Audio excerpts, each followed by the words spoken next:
Assalamualaikum warahmatullahi wabarakatuh, Sobat Basiro TV, dan khususnya para pencinta Buya Sakur dimanapun Anda berada. Jumpa lagi dengan saya biasa dengan admin Basiro TV.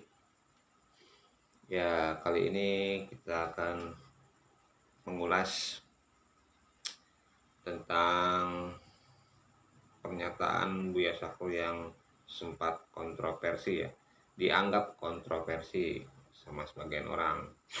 Tapi kalau yang bagi yang paham sih yang nggak ada kontroversi ya.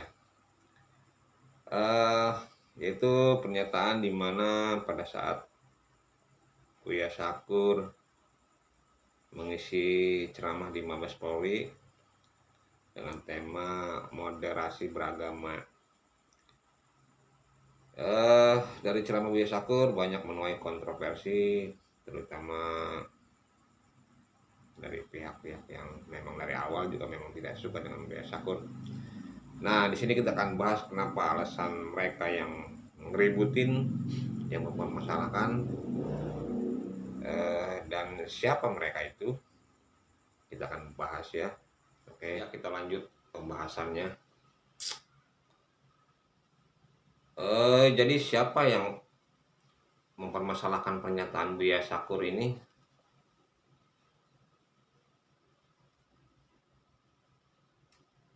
Intinya bukan kepada Buya Sakur ya. Jadi siapapun yang dianggap ulama tasawuf, mereka akan selalu bantah karena job deskripsinya ya memang begitu, visinya begitu, misinya begitu. Jadi setiap ada ulama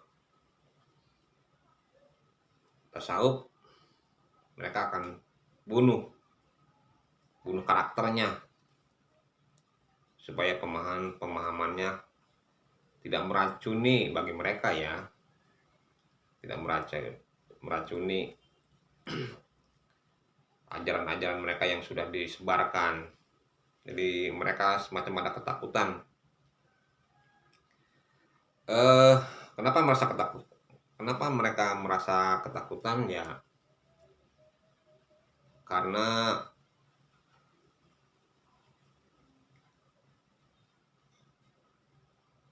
ajaran mereka itu takut terbongkar.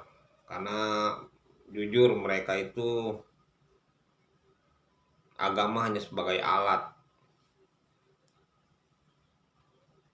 kekuasaan, kepentingan kekuasaan, karena banyak hal yang dianggap mereka itu menguntungkan dengan ayat-ayat Al-Quran. Jadi mereka takut rahasia kebohongannya itu terbongkar ya. Semacam misal ayat-ayat yang memang dianggap menguntungkan mereka, misal masalah perbudakan, itu mereka masih meyakini. Terus bahwa wanita tidak boleh beraktivitas di luar kecuali didampingi sama keluarga atau suaminya. Jadi ini lebih cenderung kepada kekuasaan patriarki, kekuasaan laki-laki ya.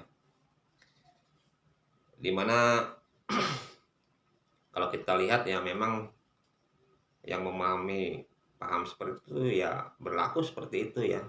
Seperti Taliban yang membatasi kebebasan wanita yang sebegitu terbelenggunya. Ya di Arab Saudi juga seperti itu. Jadi ketika ada yang mengatakan Islam belum sempurna, ya pasti mereka marah.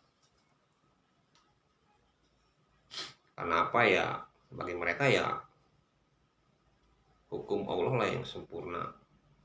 Tapi ingat, bahwa mereka hanya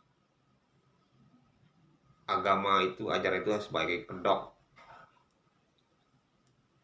sebagai benteng untuk tujuan-tujuan mereka yang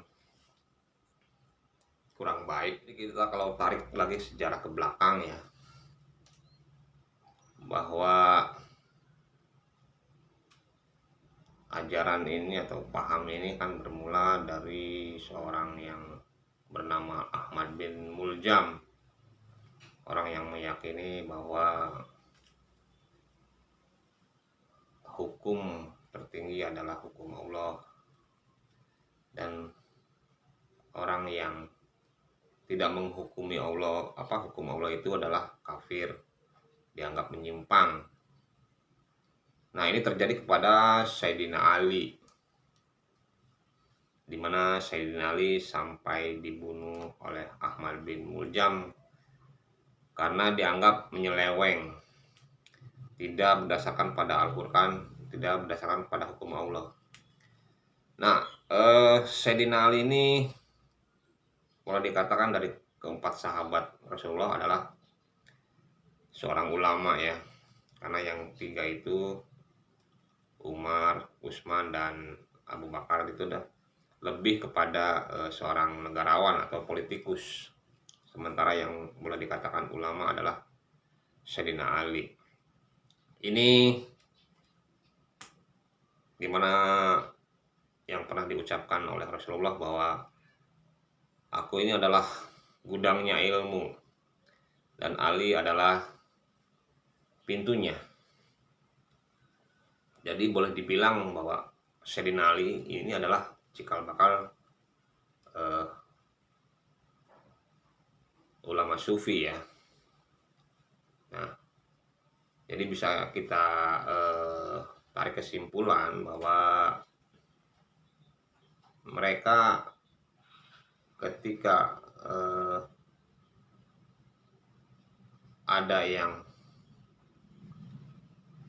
memahami Al-Quran seperti Sayyidina Ali sufi, mereka akan selalu membantah, bahkan untuk tidak segan-segan untuk membunuh ya. Kalau di sini mungkin karena hukum di Indonesia tidak bisa begitu ya, mereka akan membunuh secara karakter gimana supaya tidak berkembang.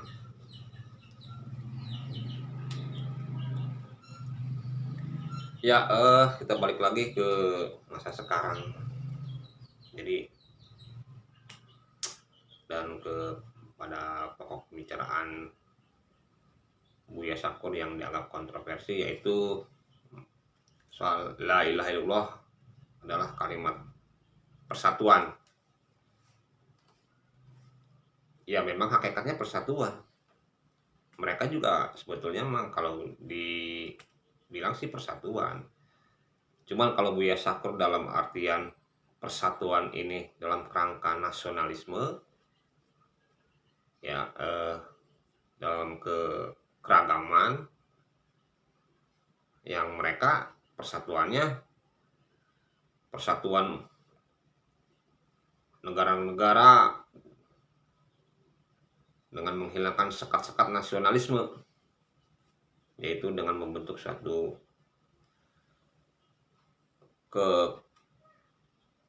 kekilafahan. Nah, itu negara khilafah ya. Jadi kenapa mereka marah itu? Karena bertentangan dengan cita-cita mereka yang ingin membentuk negara khilafah ya. Itu Anda harus paham ya. Jadi itu mereka kenapa marah. Yang kedua, soal barang siapa yang mengatakan di akhir hayatnya mengucapkan la ilaha illallah akan masuk surga, dan ini dibantah oleh Buya Syakur. Ya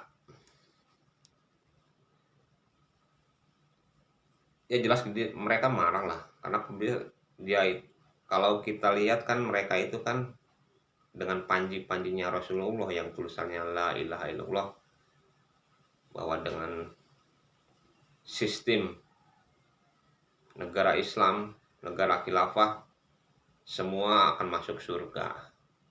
Segampang itu. Itu. Nah, sementara Buya Syakur ya tidak begitu. Ya dengan akal lah, dengan logika kita. Masa sih gitu kan?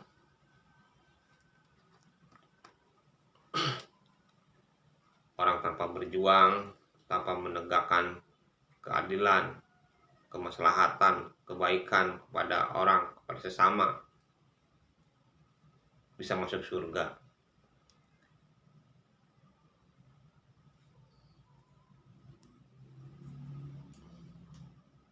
Karena apa? Di luar sana ada ya ajaran-ajaran yang bahkan ada bukunya ya, buku yang menulis bahwa persiapan pertanyaan di akhirat,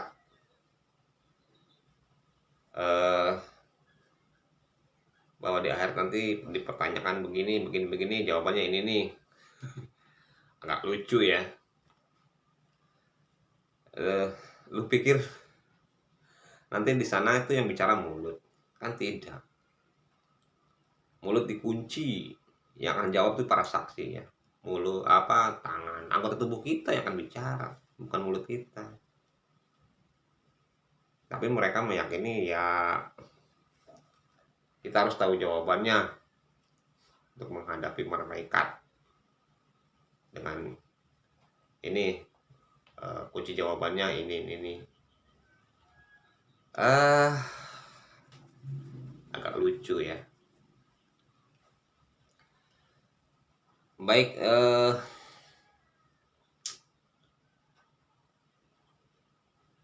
itu saja mungkin ya, saya tidak melebar kemana-mana. Jadi kita harus waspada ya. Jadi mereka yang ngamuk-ngamuk atas pernyataan Buya Syakur, jelas kepentingan mereka terganggu, paham mereka terganggu. Jadi mereka gimana caranya Buya Syakur ini tercela, karakternya tercela. Dan bukan pada Buya Syakur saja ya, kita banyak ulama-ulama yang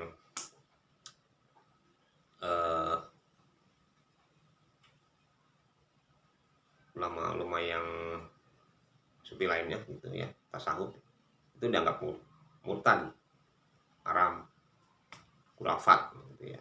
Ya memang agendanya mereka begitu. Jadi kita harus tahu, waspada, jangan terbawa arus ya.